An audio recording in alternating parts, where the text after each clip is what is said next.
السلام علیکم ورحمۃ اللہ وبرکاتہ۔ میں سوشل پراسپیکٹ سے آپ کا میزبان وسیم قریشی آپ کی خدمت میں حاضر ہوں۔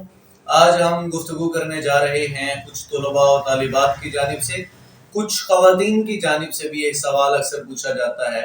اکثر لوگوں کو یہ لگتا ہے کہ وہ جیسے جیسے کتاب کو آگے پڑھتے جاتے ہیں انہیں کتاب کا جو پچھلا حصہ ہے وہ بھولتا چلا جاتا ہے۔ اس وجہ سے کافی سارے لوگ پریشانی میں مبتلا رہتے ہیں۔ کچھ لوگوں کا سوال تھا کہ اس بارے میں ہماری رہنمائی کر دیں۔ دیکھیں، میں ایک چیز آپ کے سامنے واضح کرتا جا رہا ہوں۔ ایسا کبھی نہیں ہوتا کہ آپ جب کتاب کو پڑھتے ہیں تو کتاب آگے جیسے آپ پڑھنے لگتے ہیں تو پیچھے سے کتاب آپ کو بھول جاتی ہے۔ یہ سراسر غلط تصور ہے۔ در حقیقت ہوتا پتہ ہے کیا ہے؟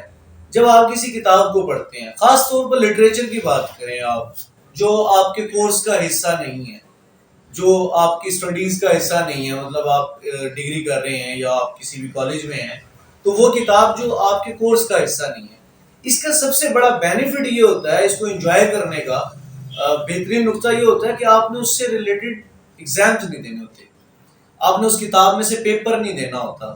لٹریچر کی یا اپنے کورس سے ہٹ کر کتاب پڑھنے کا ایک فائدہ یہ ہونا چاہیے کہ کم از کم وہ جو ایگزامز کو لے کے سٹریس آپ کے اندر ہوتی ہے، آپ کے اوپر جو سٹریس ہوتی ہے، آپ نے خود کو اس سٹریس سے فری رکھنا ہوتا ہے۔ ہوتا کیا ہے کہ جب آپ پیپر دینے لگتے ہیں، آپ کورس پڑھتے ہیں، آپ نے اس میں سے پیپر دینا ہوتا ہے، وہ جو ایگزام دینے والی جو سوچ ہے وہ آپ کو الجھا کے رکھتی ہے، پزل کر دیتی ہے۔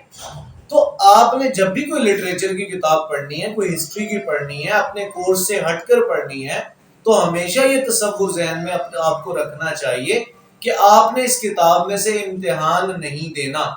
یہ چیز آپ کو مینٹلی طور پر ریلیکس رکھتی ہے۔ مینٹلی طور پر ریلیکس رکھنے کی وجہ سے آپ جو پزل ہو جاتے ہیں، کچھ لوگ، انسان پھر پزل نہیں ہوتا، اس کو چیزیں یاد رہتی ہیں۔ اور چیز آپ کو بتا دوں، پڑھی ہوئی چیز کبھی نہیں بھولتی۔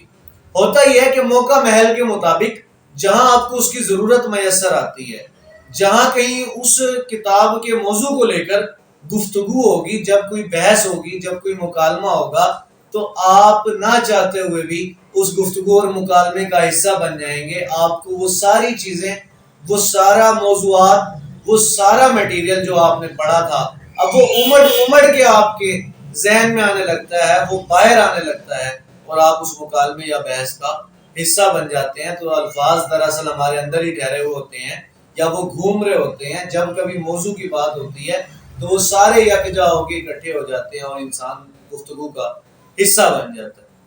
مینٹلی طور پہ ریلیکس ہونا پہلی شرط ہوتی ہے۔ اب دوسرے نمبر پر آپ کو اپنی پسند کا ماحول میسر ہونا چاہیے۔ انوائرمنٹ بڑا میٹر کرتا ہے۔ انوائرمنٹ سے مراد یہ آپ نے دیکھا ہوگا، لکھاری اور شعراء حضرات جو ہیں انہیں ایک سیپریٹ جگہ چاہیے ہوتی ہے، ایک تنہائی والا ماحول چاہیے ہوتا ہے، جہاں انہیں کوئی تنگ کرنے والا نہ ہو، کوئی انٹرپٹ کرنے والا نہ ہو، کوئی دیکھنے والا بھی نہ ہو۔ تو ایسے لوگ وہاں بیٹھ کے زیادہ اچھا کام کرتے ہیں، زیادہ اچھا فوکس کر پاتے ہیں۔ اور اگر ان لوگوں کو گیدرنگ میں بیٹھنا پڑ جائے تو ان کی جو توجہ کا مرکز ہے وہ قائم نہیں رہ سکتا۔ اسی طرح جو کچھ لوگ ہیں وہ گروپ سٹڈیز کے عادی ہوتے ہیں، وہ گروپ میں مطالعہ کرنا زیادہ ان کے لیے سوٹیبل ہوتا ہے۔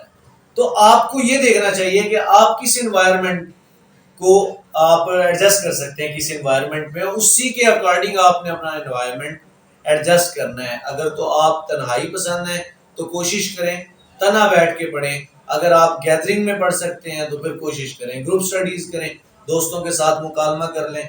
یہ دوسری شرط ہے کہ آپ کا جو ماحول ہے وہ آپ کی دلچسپی کے مطابق ہونا چاہیے۔ تیسری ایک اور شرط آپ کو بتا دوں، آپ کی جو جگہ ہے وہ فکس ہونی چاہیے۔ بعض اوقات کوئی کہاں بیٹھ کے پڑھ لیتا، کبھی بیڈ پہ لیٹ کے پڑھ رہے ہیں، کبھی کرسی پہ بیٹھ کے پڑھ رہے ہیں، کبھی صوفے پہ بیٹھ کے پڑھ رہے ہیں، کبھی لیٹ کے پڑھ رہے ہیں، کبھی کھڑے ہو کے پڑھ رہے ہیں۔ دیکھیں، جگہ کو فکس رکھنا چاہیے۔ جیسے ایک لائبریری ہوتی ہے نا، پڑھنے کی جگہ ہے، اسی طرح آپ کو اپنے مطالعے کی جگہ فکس رکھنی چاہیے۔ بلکہ آپ کو ایک اور بات بتاتا چلوں، اگر آپ اپنے بچوں کی بھی پڑھنے کی جگہ، مطالعہ کرنے کی جگہ فکس کر دیتے ہیں تو آپ بہت پازیٹیو چینجز اپنے بچوں میں محسوس کریں گے کہ جگہ ایک ہو جہاں بیٹھے بچہ، اس نے جتنی دیر پڑھنا ہے، کوئی کام کرنا ہے، وہ وہاں پر وہ کام کرے، اور اس کے بعد چیزیں کلوز کر کے وہیں رکھے اور اٹھ کے واپس آ جائے. ہم کیا کرتے ہیں کہ ہم پورے کے پورے گھر کو جو ہے وہ لائبریری بنا کے رکھ دیتے ہیں. یہ لائبریری بنانا غلط نہیں ہے لیکن یہ عادت غلط ہے. تو آپ کی جو جگہ ہے وہ بھی فکس ہونا لازمی ہے. اس کے بعد آپ کو یہ پتا ہونا چاہیے آپ نے فوکس کرنا کیوں ہے. مثال کے طور پہ آپ ایک کتاب پڑھ رہے ہیں تو آپ کے پاس اس کی وجہ ہونی چاہیے. ایک کتاب آپ پڑھ رہے ہیں آپ کے پاس اس کتاب کو پڑھنے کی وجہ ہی نہیں ہے تو پھر آپ کا ذہن کبھی اس چیز کو تسلیم نہیں کرتا. کتاب کو جب آپ دیکھتے ہیں سب سے پہلے آپ اس کا ٹائٹل دیکھتے ہیں. ٹائٹل دیکھتے ہیں تو پھر آپ کا کہیں نہ کہیں دل کرتا ہے کہ ہاں اس کتاب کو پڑھنا چاہیے. تو جو بندہ کتاب کے ٹائٹل کو دیکھ کے کتاب کے اندر موجود مواد کا تھوڑا سا جائزہ لینے کے بعد کتاب کا مطالعہ شروع کرتا ہے اسے کتاب نہیں بھولتی کیونکہ اس کے پاس ریزن ہوتی ہے مطالعہ کرنے کی کہ وہ اس کتاب کو کیوں پڑھنے جا رہا ہے. تو یہ جو وائی ہے نا وائی کیوں یہ کام کرنا کیوں ہے یہ کتاب پڑھنی کیوں ہے وہاں جانا کیوں ہے کسی سے ملنا کیوں ہے. تو یہ ساری چیزیں جس چیز میں وائی لگتا ہے وہ چیز کارآمد ثابت ہونے لگتی ہے. ایک اور چیز آپ کو بتاتا چلو نرم مزاجی ہونی چاہیے انسان کی طبیعت. آپ کی طبیعت خوشگوار ہونی چاہیے. مطالعہ آپ جب خوشگوار موڈ میں کرتے ہیں تو زیادہ اچھے ریزلٹس ملیں گے آپ کو. آپ کا ذہن اس قدر زیادہ وسیع ہوگا آپ کی سوچیں جو ہیں اتنی زیادہ پروان چڑھیں گی اگر آپ خوشگوار موڈ میں ہیں. اگر نہیں ہیں تو کوشش کریں پہلے اپنے موڈ کو خوشگوار کر لیں. کسی دوست سے گفتگو کر لیں اپنی پسند کی کوئی چیز بنا لیں اپنی پسند کا لباس پہن لیں ایک جگہ پہ بیٹھ کے کافی پی لیں چائے پی لیں آئس کریم کھا لیں گول گپے کھا لیں چنا چاٹ کھا لیں کوئی چیز بھی ایسی کچھ بھی ایسی ایکٹیویٹی لازمی کریں جو آپ کو آپ کے موڈ کو فریش کر دے جو آپ کے موڈ کو خوشگوار کر دے. اگر آپ خوشگوار موڈ میں مطالعہ کرتے ہیں تو آپ کو ایک بات بتا دوں اس وقت پہ آپ کی دلچسپی ہوتی ہے. اپنی مرضی اپنی پسند اپنی دلچسپی اور اپنے موڈ کے مطابق پڑھنے کے دورانیہ اگر آپ کا 2 گھنٹے ہو تو وہ 2 گھنٹے ان 10 سے 12 گھنٹوں پہ بھی بھاری ہوتے ہیں جو آپ زبردستی بیٹھ کے پڑھتے ہیں. تو یہ ایک بہت بڑا ڈفرنس ہے. ان چیزوں کا خیال رکھنا ضروری ہے. امید کرتا ہوں کہ یہ پوائنٹس اگر آپ اڈاپٹ کر لیں تو کافی پازیٹیو چینجز آپ اپنے آپ میں محسوس کریں گے. اور اسی کے ساتھ اپنے میزبان وسیم قریشی کو اجازت دیجیے. تھینک یو سو مچ. اللہ حافظ.